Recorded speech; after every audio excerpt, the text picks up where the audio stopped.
Shit. Film. A film about shit. Or a shit about film. Ladies and gentlemen, today we delve deep into the annals of cinematic history to explore, dissect, and ultimately venerate a masterpiece of unparalleled profundity. Yes, I speak none other than the magnum opus of modern storytelling, shit film. Now you may be wondering, how could such a modestly titled work warrant such fervent admiration? How could a short film, seemingly rooted in the most mundane of bodily functions, ascend to the lofty heights of artistic greatness? It is precisely this juxtaposition of the mundane and the monumental that forms the very essence of shit film's brilliance.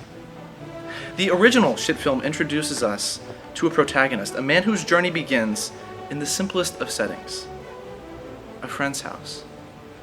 This man's name is Nick, and his friend is Andrew. There, in that unassuming abode, he commits an act so universally human, so primal in its necessity, yet so fraught with social tension. He takes a shit. But dear friends, this is not just any shit. This is a gargantuan, colossal, nay, a Herculean bowel movement that shakes the very foundations of their friendship. In this moment, the toilet becomes a crucible, a battleground, and a confessional all at once. The porcelain throne, often a symbol of private release, is transformed into a stage where the raw, unfiltered essence of human existence is laid bare. It is here that our protagonist faces the ire of his friend, the homeowner, whose fury is intense. Why, you may ask, does this act provoke such an extreme reaction? To understand this, we must delve into the psychological and sociological underpinnings of human relationships. The toilet, in this narrative, symbolizes a sacred space, a territory marked by the boundaries of social norms and personal boundaries. By transgressing this boundary, our protagonist inadvertently challenges the very fabric of his friendship. The overflowing toilet becomes a metaphor for the overflow of suppressed emotions, the unsaid resentments, and the unspoken truths that have long simmered beneath the surface. The confrontation that ensues is nothing short of epic. The friend's wrath is not merely about the physical act of defecation. It is about the perceived violation of trust and respect. This is where shit film transcends its scatological premise to premise to explore the depths of human connection and the fragile nature of our social contract. Andrew approaches Nick and says, "You took a shit in my bathroom.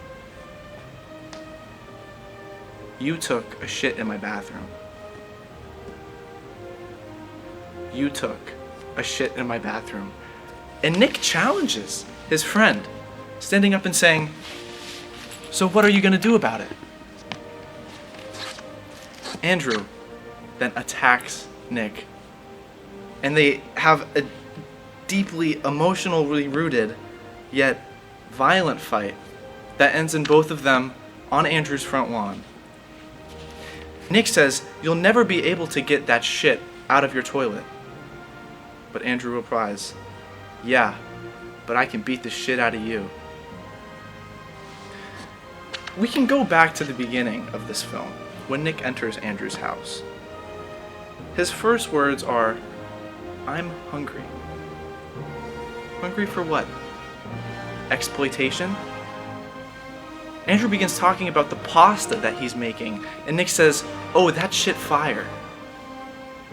Yeah, that shit was gonna be fire, alright. They then talk about garlic powder, and Nick says, "Oh yeah, this is the shit." There's so much foreshadowing in the beginning of the original Shit film, and it ultimately sets up this massive, massive brawl that occurs between Nick and Andrew. Like a breakup, Nick leaves a part of himself in his friend's toilet, and it shows the collapse of their relationship. In this film, Nick is like a parasite, a leech, a succulent. His lack of respect for his friend's boundaries and sacred space shows how willing he is to violate his friend for his own personal gain. The theme of boundaries is a theme that is overarching between both Shit Film 1 and Shit Film 2, and it shows that both films ultimately could have been prevented with the simple words, "I'm sorry," and the ability for one to own up to his mistakes. At its core, Shit Film is a poignant commentary on human condition. It strips away the veneers of politeness and propriety to reveal the raw, unvarnished truths that lie beneath.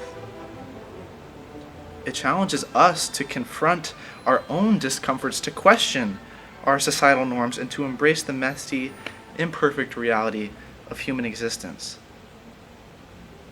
In a world that often seeks to sanitize and censor the unseemingly raw aspects of life, Shit Film stands as a bold testament to the power of authenticity. It reminds us that true art does not shy away from the uncomfortable or the taboo. Instead, it embraces these elements, transforming them into profound reflections on our shared humanity. This leads us to Shit Film 2, the sequel that dared to expand on the groundbreaking narrative of its predecessor, pushing the boundaries of cinematic exploration and elevating what was initially perceived to be mere scatological humor into a profound existential journey. What we have here is not just a continuation of a story, but a bold reinvention that dives deeper into the human psyche, unearthing themes of redemption, identity, and the eternal quest for meaning. Shit Film 2 begins with the hauntingly poetic lyrics. "When I fall, you pull me out the door, into the light of the end, and I owe you until my dying breath." These lines immediately set the tone for a narrative steeped in existential reflection. Our protagonist, once merely a victim of social faux pas, is now on a journey of redemption and self-discovery. The symbolism of being pulled out the door into the light suggests a rebirth, an emergence from darkness into enlightenment, which is a central motif throughout the film. The narrative quickly dives into an intensely personal moment as the protagonist reflects on his relationship with his art. This reflection is universal, touching on the subjectivity of artistic interpretation.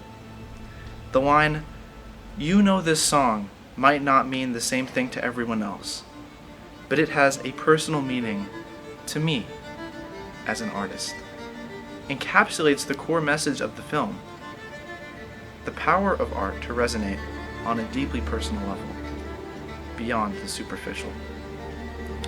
As the film progresses, we are introduced to a film critic, Cameron Mann, whose skeptical and dismissive attitude toward the protagonist's work serves as a foil to the protagonist's passion and sincerity.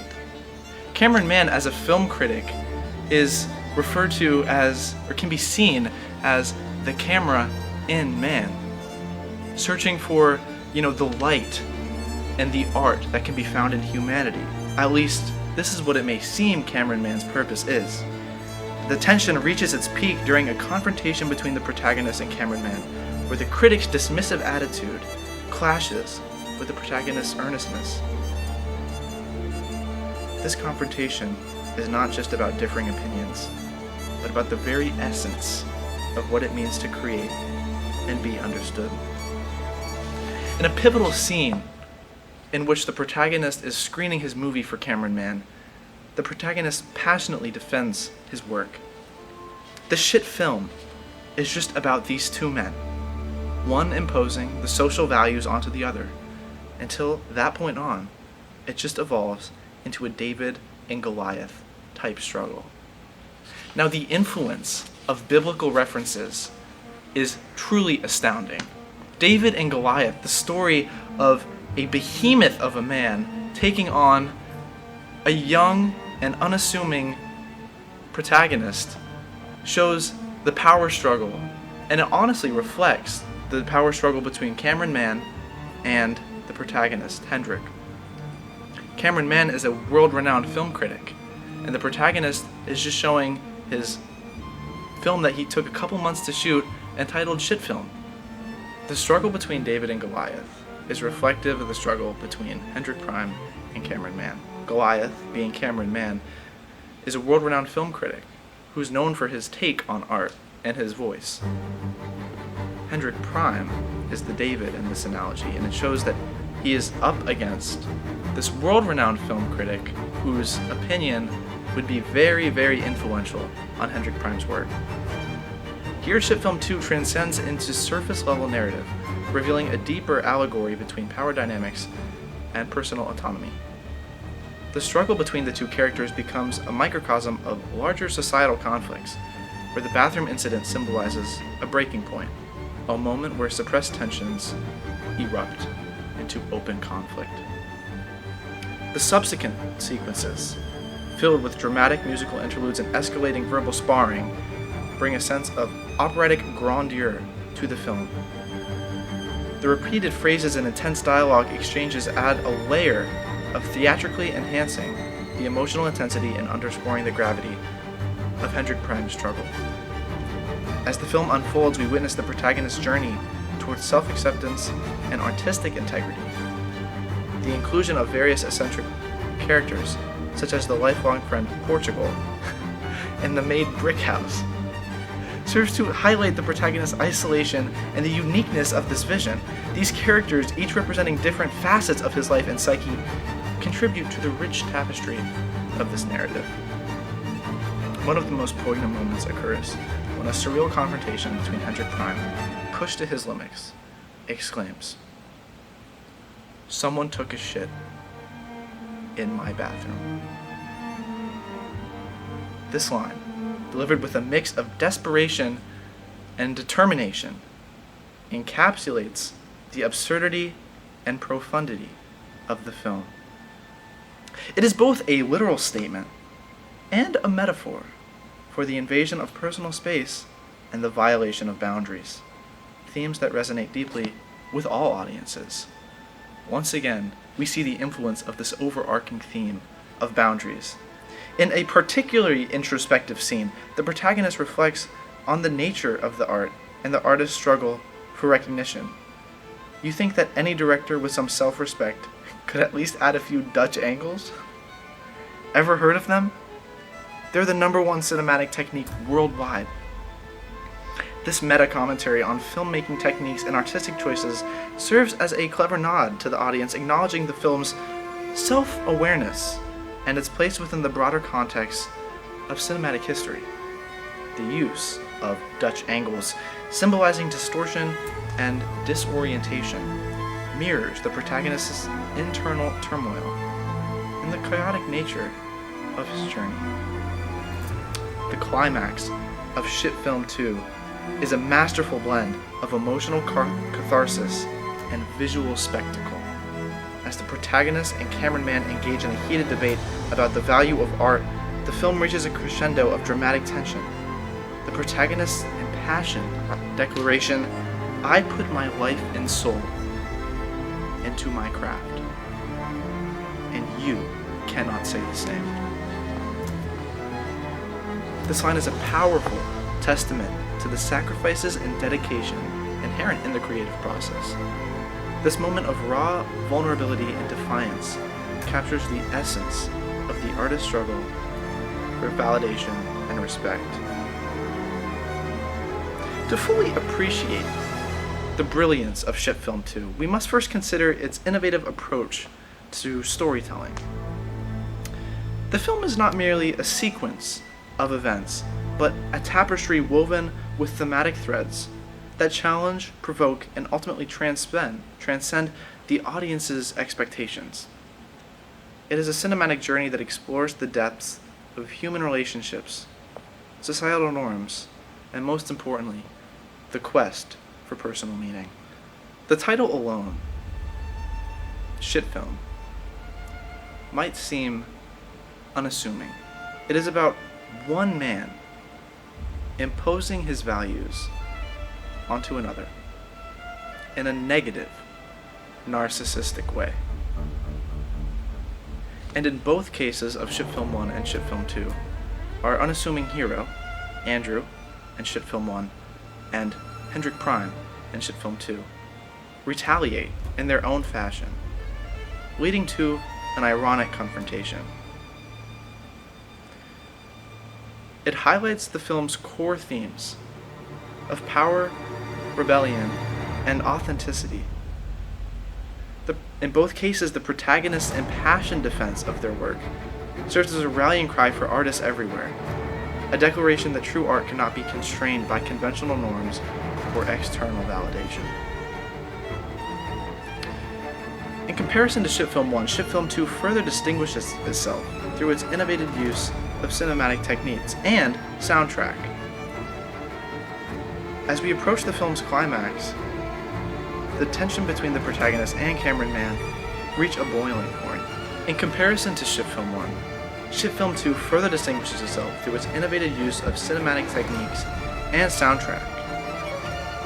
The musical landscape of Shit Film 2 is an oral tapestry that elevates the film from a mere visual spectacle to an immersive, multi-sensory experience. In the scene of the movie screening, Hendrik Prime's friend Portugal is playing piano. The extensive use of piano background music throughout the middle part of the film is not just an artistic choice, but a deliberate and sophisticated mechanism that shapes the emotional narrative contours of the story. The piano, with its rich history and expressive range, serves as a leitmotif that weaves together the various thematic threads of the film, creating a cohesive and resonant whole.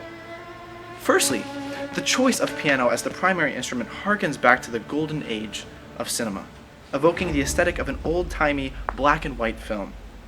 This stylistic decision imbues Shit Film 2 with a sense of timelessness and nostalgia, grounding its avant-garde narrative in the classical traditions of filmmaking. The monochromatic palette of the piano's timbre, characterized by its ability to produce both percussive attacks and sustained melodic lines, mirrors the film's oscillation between moments of intense conflict and introspective reflection. In terms of musical terminology, the score utilizes a variety of techniques to enhance the emotional depth of the narrative. One notable technique is the use of rubato, where the pianist subtly manipulates the tempo to convey a sense of emotional fluidity and spontaneity. Okay. This rhythmic flexibility allows the music to breathe and respond to the nuances of the characters' interactions, creating a dynamic interplay between sound and action. For instance, during the moments of heightened tension between the protagonist and cameraman, the piano passages are imbued with a sense of urgency through accelerated tempos and agitated rhythms, effectively mirroring the escalating conflict until Portugal is cut off from playing. Additionally, the harmonic language of the piano is rich and varied, employing extended chords and non-diatonic progressions to evoke a sense of ambiguity and emotional complexity. The use of diminished seventh chords and augmented triads, for example, creates a dissonant and unstable harmonic foundation, reflecting the protagonist's inner turmoil and the unpredictable nature of his journey. These harmonic choices are further enhanced by voice-leading techniques that emphasize chromatic movements and tension, adding layers of meaning to the unfolding drama. The texture of the piano also plays a crucial role in shaping the film's atmosphere. At times, the composer employs a homophonic texture, where the melody is supported by chordal accompaniment to highlight moments of introspective contemplation. This texture creates a sense of clarity and focus, drawing the listener's attention to the emotional core of the protagonist's monologue. Conversely, during scenes of intense dialogue and confrontation, the texture shifts to more polyphonic approaches, with multiple independent lines weaving together in a complex counterpoint. This polyphony not only enriches the musical fabric, but also symbolizes the multiplicity of perspectives and conflicting emotions at play. The piano's profound dynamic range is another crucial element that enhances the film's narrative. The composer skillfully manipulates dynamics to underscore the ebb and flow of the story, using crescendos and decrescendos to mirror the protagonist's emotional arcs. In moments of revelation or epiphany, the music swells to a powerful fortissimo, enveloping the audience in a wave of sound that heightens the dramatic impact. Conversely, during scenes of quiet introspection or uncertainty, the dynamics recede to a delicate pianissimo, creating an intimate and contemplative soundscape. Moreover, the film score incorporates elements of motivic development, where short musical ideas or motifs are repeated and transformed throughout the film. These motifs serve as musical signposts, guiding the audience through the protagonist's journey and reinforcing key themes and emotions. This technique of thematic transformation not only provides structural coherence, but also deepens the audience's emotional connection to the narrative. The interplay between tonal and atonal elements in the piano score further enhances the film's complexity. While much of the music is grounded in traditional tonal harmony, there are moments when the composer deliberately ventures into atonal territory, abandoning conventional harmonic relationships to create a sense of disorientation and unpredictability. These moments that are atonal and that lead away from the traditional nature of music shows how the cinematic piece of ship film leads away from the posts of which are cinematic work. The interplay is resulting dissonance and lack of resolution mirror the protagonist's inner conflict and the chaotic nature of his quest for meaning. In summary, the piano music in Ship Film 2 is a masterful and integral component of the film's artistic vision. Through its sophisticated use of musical techniques such as rubato, extended harmonies, complex textures, dynamic range, motivic development, and the interplay between tonal and atonal elements, the score not only enhances the emotional and narrative depth of the film, but also pays homage to the rich tradition of cinematic music. It is a testament to the power of music to transcend the visual medium, transforming Ship Film 2 into a truly immersive and multi-dimensional experience. In Shit Film 2, the act of someone taking a shit serves as a pivotal catalyst for the narrative's descent into chaos and conflict, echoing the thematic essence of the first film while expanding its scope and significance. This seemingly mundane event is imbued with symbolic weight, transforming a simple act into a profound commentary on boundaries and respect. The scene begins, innocently enough, with the protagonist discovering the aftermath of the act. As the protagonist confronts the gathered suspects, his friend Portugal, the maid Brickhouse, and the critical Cameron Mann, the tension in the air becomes palpable. The dialogue is sharp and accusatory, each character's words dripping with defensiveness and suspicion. The protagonist's voice, quivering with barely contained rage, cuts through the ambient noise. "Someone took a shit in my bathroom." This line, delivered with a mix of incredulity and fury, serves as the linchpin for the ensuing confrontation. It is not just the declaration of a fact, but an accusation. The bathroom, which, as in Ship Film 1, represents a private and intimate space, has been violated, and the protagonist's reaction underscores the deep sense of betrayal and invasion. It is also important to mention the three people in which Hendrik Prime is accusing: his lifelong friend, Portugal, the maid Brickhouse, and his hero, Cameron Mann. All three, you would think, would not be so invasive and so destructive of their relationships with Hendrik Prime. With Portugal, there is the opportunity of losing a lifelong friend. And you would think that as a lifelong friend, Portugal would know the boundaries of their friendship with Hendrik Prime. In addition, the maid Brickhouse is someone that Hendrik Prime has always trusted. You know, there's someone that is in the same house as him someone that cleans his toilet. The narrative then spirals into a massive fight, both verbal and physical, as each character vehemently denies responsibility. The shift in cinematography as the camera work becomes frantic, combined with the dissonant score, creates a visceral sense of panic. Portugal, usually the loyal and steady friend, becomes defensive and agitated, the loyalty now in question. Brickhouse, who symbolizes the unnoticed and often undervalued aspects of daily life, is thrust into the spotlight, his composure fraying under the scrutiny.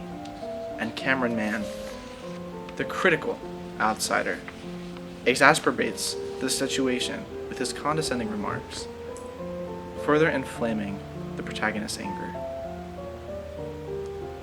The fight that ensues between Hendrik Prime and Cameron Mann is chaotic and brutal, a whirlwind of accusations, punches, and shattered egos.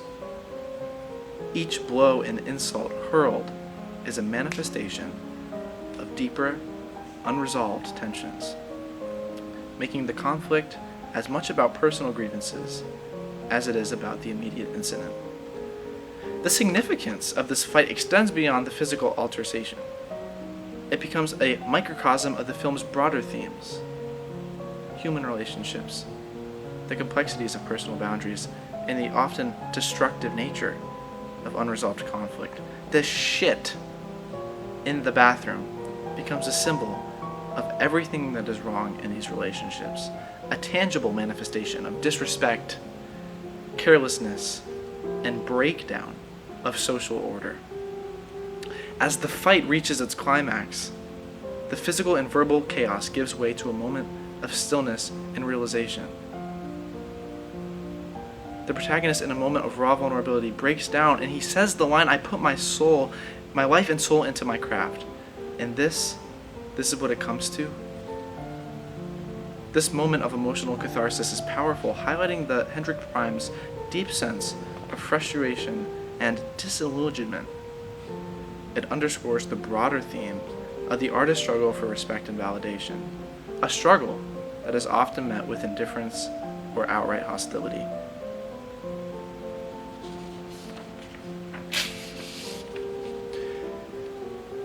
In Shit Film 2, the narrative takes a dark and unexpected turn when the protagonist, overwhelmed by rage and betrayal, stabs and kills his friend Portugal, who harbored deep, unspoken love for him.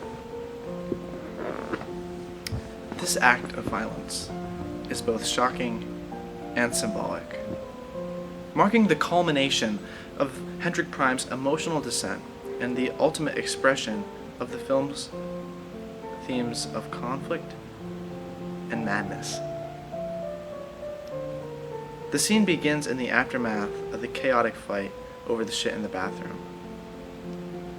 The protagonist, now pushed to his breaking point, confronts his friend in a moment of raw, unfiltered emotion. His friend, despite the accusations and hostility, reveals her love for Hendrik Prime in a tearful confession. "I have loved you since 3rd grade. I would never betray you like this." This confession, meant to bridge the chasm of mistrust, instead serves as the final spark that ignites Hendrik Prime's pent-up fury. Feeling cornered and betrayed by the person he least expected, Hendrik Prime's response is a primal act of violence, just as the primal act of taking a shit in one's bathroom led to such large-scale and destructive conflict. In a fit of uncontrolled rage, he stabs Portugal, the act depicted with stark, unflinching realism. The stabbing itself is laden with symbolism. It represents the destructive power of unresolved emotions and the way rage can obliterate even the most profound connections. The act of stabbing his friend is not just a physical attack, but a symbolic severing of mistrust, of trust and love, turning a lifelong bond into a tragic casualty of Hendrik Prime's spiraling madness. As the life drains from his friend, Hendrik Prime's initial rage gives way to a profound sense of loss and horror. Hendrik Prime, now fully aware of the irreparable damage he has caused, flees the scene, driven by a mix of guilt, grief, and madness. This leads to one of the film's most haunting sequences. The protagonist wandering along the side of a highway at night. The setting is symbolic in and of itself. The highway represents a journey, a path that is meant to lead somewhere, but the protagonist is now lost, both literally and metaphorically. The darkness of the night envelops him, mirroring the abyss of his mental state. The stark contrast between the headlights of the passing cars and the surrounding darkness emphasizes his isolation and the disconnection from the world around him. In this scene, the protagonist's descent into madness is portrayed with raw, visceral intensity. He walks along the side of the road, his eyes wild with a mix of fear and confusion. The scene encapsulates the film's exploration of madness, showing how the Hendrik Prime inner turmoil has spilled over into his external reality. The highway, a place of movement and transition, becomes a stage for his breakdown, symbolizing his inability to move forward from the traumatic events that had transpired. The protagonist's madness on the side of the highway also serves as a powerful commentary on the isolation that comes with mental illness. Despite the proximity of other people, drivers passing by, oblivious to his plight, he is utterly alone in his suffering. This isolation is emphasized by the cinematography, which often frames him in wide shots, a small, frantic figure against the vast expanse of the night. The visual and auditory elements combine to create a sense of Hendrik Prime's profound loneliness and despair. And the symbolism of this scene is multifaceted. It represents the culmination of the protagonist's emotional and psychological journey, a journey that has led him to the brink of insanity. It also reflects the broader themes of the film, how unresolved conflict and unaddressed emotions can lead to destructive outcomes, and how the quest for validation and respect can sometimes result in devastating consequences. In conclusion, the act of the protagonist stabbing and killing Portugal is a pivotal moment that encapsulates the film's exploration of rage, betrayal, and the fragility of human connection. This leads us to the ending of Shit Film 2. A masterful and poignant culmination of the film's themes, presenting a moment of potential redemption and transformation for Hendrik Prime. After a harrowing journey marked by rage, betrayal, and madness, Hendrik Prime finds himself at a literal and metaphorical crossroads. This moment, charged with symbolism and emotional weight, sets the stage for a dramatic and ambiguous conclusion that leaves the audience in a state of contemplation. The scene is set at night, with the protagonist standing at a deserted crossroads. The intersection itself is laden with symbolic significance, representing a point of decision and change. The dim streetlights cast long shadows, creating an atmosphere of uncertainty and foreboding. The silence of the night is occasionally punctuated by a distant sound, adding to the sense of isolation and introspection. As the protagonist stands at this crossroad, he is approached by a mysterious figure, whose presence is both enigmatic and compelling. The mysterious figure speaks to the protagonist with a voice that is both gentle and firm. Hendrik Prime, you've walked a long and dangerous road, leaving a great darkness behind you. For what? For the search of meaning. These words of wisdom, coming from the character of Wizardy Film, resonate deeply with Hendrik Prime, encapsulating his tumultuous journey and the inner conflict that has driven him to this moment. Wizardy Film continues, I will help you, pull you out of darkness, but you have to understand, you need to keep walking this road. Keep going every day, no matter how hard it seems, and then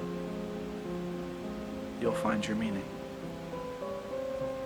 The promise of guidance and support offers Hendrik Prime a glimmer of hope, a chance to emerge from the abyss of his own making. The crossroads thus become a place of potential rebirth, where the protagonist can now choose a path and redefine his existence. The climax of this scene is marked by the poignant act of Hendrik Prime and Wizardy Film reaching out and grasping hands. This gesture is rich and symbolic in meaning. It represents a connection, a transfer of strength and hope, and a commitment to change. The touch is gentle yet firm, conveying a sense of solidarity and mutual understanding. As their hands clasp, the camera zooms in on the handshake, capturing the intensity of the exchange. Hendrik Prime's face, previously contorted with anger and despair, softens now into an expression of tentative hope. The film concludes on this powerful cliffhanger, leaving the audience to ponder the fate of Hendrik Prime. Will he find redemption and meaning, guided by Wizardy Film? Or will he succumb to his inner demons and the darkness that has plagued him? The open-ended nature of the conclusion invites viewers to reflect on the themes of choice, redemption, and the capacity for human change. The significance of this ending lies in its ambiguity and emphasis on potential. It underscores the idea that even in the darkest of times, there is always a possibility for change and redemption.